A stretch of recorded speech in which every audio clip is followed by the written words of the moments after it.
Hey guys, good morning, good afternoon, good evening, wherever you are and whenever watching this, welcome to a new vlog. This is going to be a special vlog because this is the ownership review of the BMW F850 GS. In case you're new to this channel, please check out my previous videos and don't forget to hit that like and subscribe button because we have some good stuff going on, especially the last Goa trip. Hope you loved it. And how are you guys doing? Hope the week went well. The last ownership review that I did was of my Street Twin. You remember this video? Those were early days, but it was a good review, I feel. So we'll probably follow the same format. So I'll probably go to a location, safe location, and take it from there. Just want to talk to you about my ownership experience of this lovely bike. Kuch to ho gaya. Probably somewhere here. I hope she's fine. Let's get back to the review. The way I'm gonna organize this review will be in a few parts, but before that, I've seen some comments about me, you guys commenting that I'm not being safe by leaving one handle off the handlebar. Guys, again, this is the second time I'm repeating it.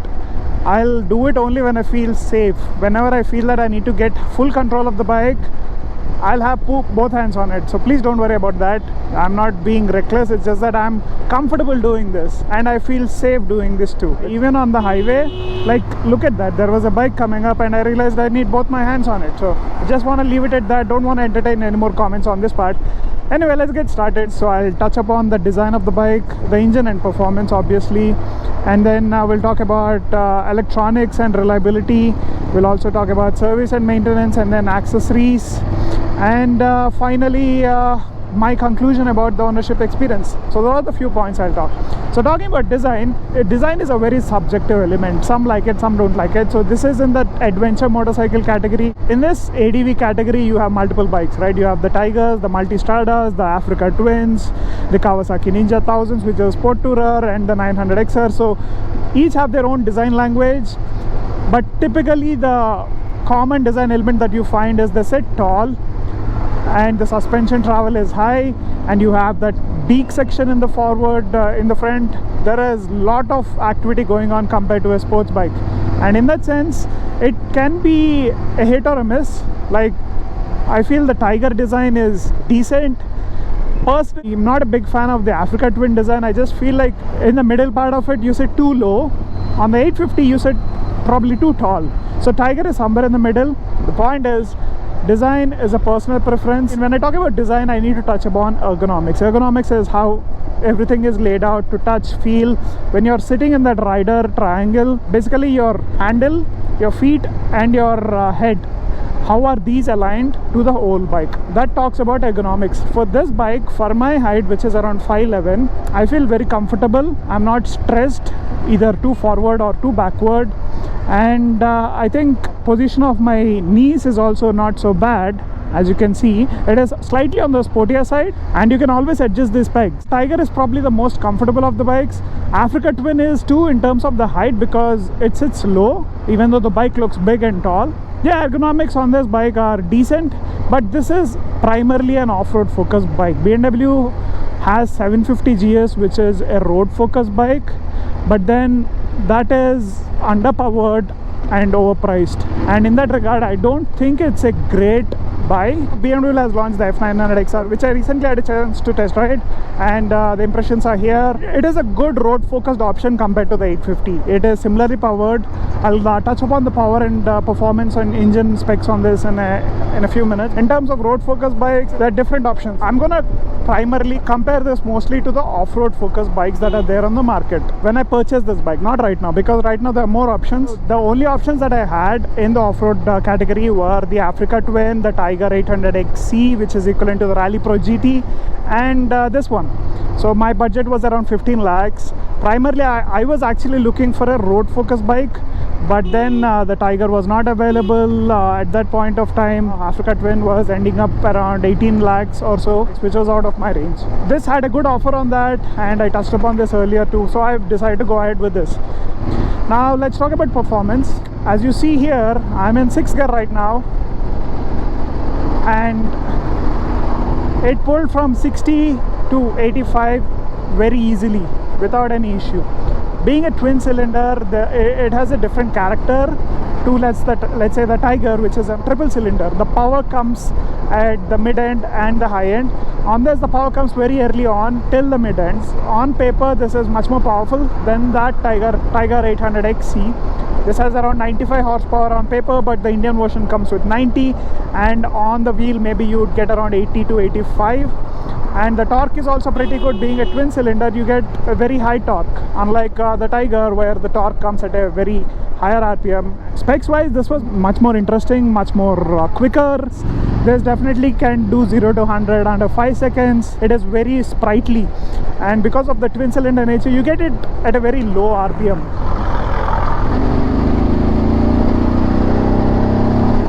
It pulls up pretty well, right? And in that regard, I'm pretty satisfied with the performance of this bike. This is more than sufficient for my needs on the highways. Usually we cruise around 110 to 130 kilometers per hour, and after that, if you need that slight occasional urge to go faster, you can do that. So in that sense, the performance is pretty adequate for touring. My purpose of this bike was to tour. I was exploring the 1252. This is 80% of a 1250, but I just didn't feel that 20% extra features that I'm getting with the bike is not worth that 10 lakhs more. So when we talk about performance, we talked about the power on this bike. It's more than enough for major touring purposes. We talked about the torque nature of this. It's a twin cylinder, it is very torquey. Let's talk about brakes, because when you have performance, you need to understand how the braking is. This comes with Brembo brakes, both front and rear, and I think the brake caliper and the brake master cylinder are also Brembo. I need to double check that. Here at Driven, enjoying a nice cup of coffee. Please mind the construction noise and the background traffic noise. I touched upon the design and the performance and brakes of this bike. Brakes are very capable, not as powerful as a street bike, but more than adequate for an ADV. So yeah, the third point that I wanted to talk to you about is the comfort and features. So you see that seat height, right? It's not the most comfortable seat. It is on the harder side. And if there is one upgrade that I would do, that would be the seat change. I would also decrease the ride height, because I can touch my feet down, but I'm not entirely confident on the bike. The seat height is around 860 mm, which is on the taller side. It's a normal for off-road focused ADVs, but the purpose that I'm using this bike, which is mostly touring focused, I just wish there was a lower seat height option and a softer one. I've tried using those air cushions, but somehow not a fan of them because they change the riding posture, the riding dynamics too. In the sense, the comfort is not the greatest, but talking about comfort, we need to talk about the suspension. Front has a lot of travel. If I'm not wrong, it has around 210 mm of travel. Need to double check that. The rear is pretty comfortable. It is dynamically adjustable. At that point of time, the Tiger XC didn't have any of the electronic adjustments. The front doesn't have any adjustments, so there is a lot of dive.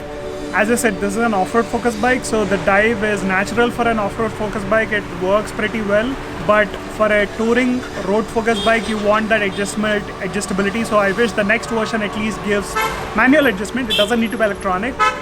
Cost won't be so much. I typically use 2 fingers to brake. On the highway nowadays I try to use 1 finger, because that's a much more progressive way of braking. Unless I need to really brake harsh. A guy suddenly swerved in front of me and I had to do panic braking actually, and the bike swerved. But it is so stable. Most BMW bikes are so stable.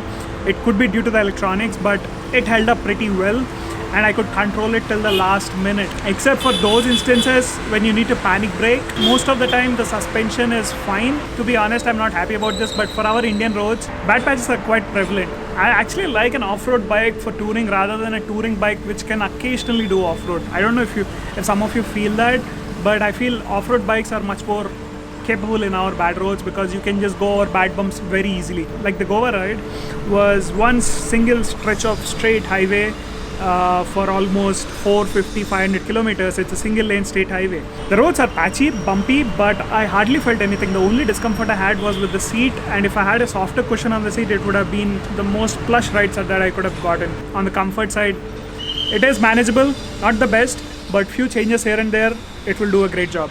Talking about features, it is fully packed. The only feature that I don't probably see is tire pressure monitoring, but you can get that for 60,000 rupees, which is not worth it.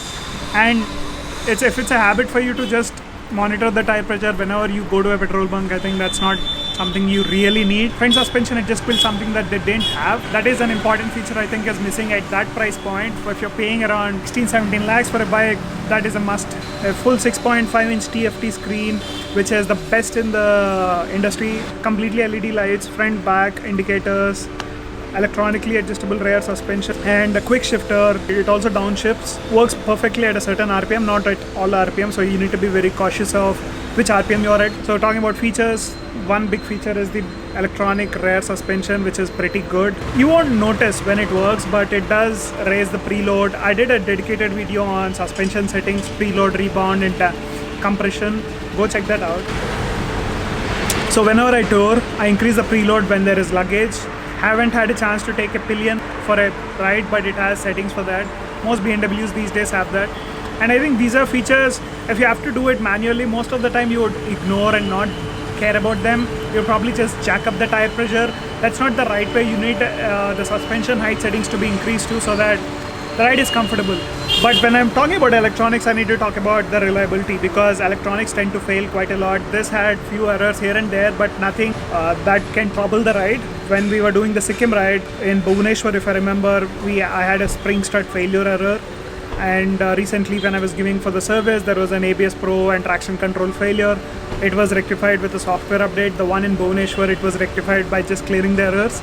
These are bound to happen. Now that I'm an EV owner, I actually know pretty well how these errors come up. But in that regard, I think every 3 months, if you follow up with the showroom to see if there is a software update for your bike, just a regular check before whenever you're planning it, or just head to the showroom, get a software update done. And in that sense, I think having a dedicated showroom helps, because their focus is on mostly premium bikes. Now talking about the service experience in the showroom has been pretty good. The first service was actually free because that was included in the discount that I got, but it costed me around 8,000 to 10,000 rupees. Brake pads, I've changed to Brembo brake pads, EBC brake pads. EBC reviews are pretty good, so just need to test it over a longer term of time. And in terms of service experience, having a dedicated showroom, having that relationship with the service center guys helped a lot. Service experience has been good so far. Whether I checked at the Bhubaneswar service center, I've been to the Kolkata service center. Obviously I'm in Hyderabad location, so Hyderabad service center is also tested. All these 3 locations, the service has been brilliant. It's just not the brand, but they carry a reputation. Sometimes you need to handhold them, check with them, double check with them about the torque settings and all. That happens across most showrooms, because the manpower is tough to get these days, guys. Not just during the pandemic, but before too. This is a premium bike. The service is also premium. So you need to double check with them what kind of work is done, what are the torque settings that they have applied. And if you just give it to them and forget about it, it'll be like any other bike service. So my coffee is done too. The next part and the final bit that I want to talk to you about is the accessories. So why don't we just actually go to the bike and show you the accessories and then talk about it. So the accessories that I fitted on this bike are the Hepco Becker engine and tank guards. I got these XL6 lights from AliExpress. I don't know if they are available anymore. So I got this Touratech branded windshield, which I might have to change because of this small issue. I have the Barkbuster handguards, again Hepco Becker pannier frames, but I have a BMW Motorrad or Moscow Moto back frames. So you saw me on the Goa trip with the soft panniers, right? So these are needed for the soft panniers. So if you have Hepco Becker frames, you can fit these on any bike. So Srujan Africa Twin has the same pannier frames. So this would go on that also easily. So that is something that is very important for me, because whenever in the future, if I change a bike, I don't want to buy an entire back set again. I can just use these on that bike. These are the brake pads that I was talking about, the orange ones. They're holding up pretty well. This bike, when I got it, came with extra accessories that usually don't come with the Pro version. So these are the Vario cases racks. So the rack would just fit here. You would need this part too and this rack for the top case. That's it. Haven't had anything else on this bike. So those are the accessories that I got fitted on the bike. The only upgrades that I have on this bike, once the warranty is done, which is for 3 years, which is a good amount of time, is probably change the front suspension to a manually adjustable suspension. It's available by Touratech, and they're progressive springs, so they should be good. And it also decreases the ride height by 20 mm, which I think is a better upgrade on a whole. And maybe have a better seat, better comfortable seat. Those are the only 2 upgrades that I would do for the future. But so far so good. So for the first 10,000 experience, I'm happy with the bike extremely. So the big question, should you buy one? Currently it's not available in the market. They might release a BS6 version. We have no idea that if they would release a 900 GS or keep the 850 in a BS6 form. We have no idea about that. We would have more clarity by the end of this year or next year. If you're in the market right now, there are tons of options. 900 XR is a good option to check out definitely till a new version of this bike comes out. But I'm extremely happy with this purchase. In fact, this is a beast where I had to actually literally tame it because in the second frame, as you all know, I had a ligament injury because of this bike. Because of me actually. It was almost a 18-hour ride. We were around 13-14 hours into the ride. We were in the last 5-6 hours of a stretch. I was pretty tired, not physically, just mentally. And we had luggage on the bike. I got off on the wrong side, which I've been doing before that quite a lot. But it's just that at that moment of time, somehow my concentration was not 100%. And when you're getting on the high side of the bike, you need to be extremely careful where the center of the bike is. I'm slowly getting an idea of the center of gravity of the bike. So whenever I do those balancing exercises around the bike, it's just to understand the balance of the bike better. So once you get an idea of where the limit of the balance is. At that point of time, I didn't know that. It tipped over, fell on my leg, had an ACL grade 3 surgery where it had to be reconstructed completely, an MCL grade 2 tear which heals on its own apparently but takes a lot of time, and then my meniscus was also torn, so it has to be debrided, which means they remove a small section, and all this had to be done. It was a big injury, had the surgery recovery for 2 months, and then the lockdown started. Something that I will definitely have as a memory for this bike. You don't have everything good with the bike. Where you fall on it, you have those scars and memories for life, and in that sense this bike left a scar to remember for me, but I got back on it. That's how anyone should do in any matter of life. Whenever you're going through a tough part, just get back on the horse, ride it and take it forward. That's the only thing I can say about this bike. Anyway, that's it for the ownership review. I've been thoroughly satisfied with the brand, the ownership, the bike. At the end of it was the most important thing. So in your next purchase, should you buy it? Maybe not. Should you consider and shortlist it? Definitely yes. Should you ignore it? Definitely no. If you like it, why not go ahead with it and you would be thoroughly satisfied with it like I am. So that's it for today's video. Hope you enjoyed this ownership review experience. Sorry if this video is monotonous because I've been just sitting and talking.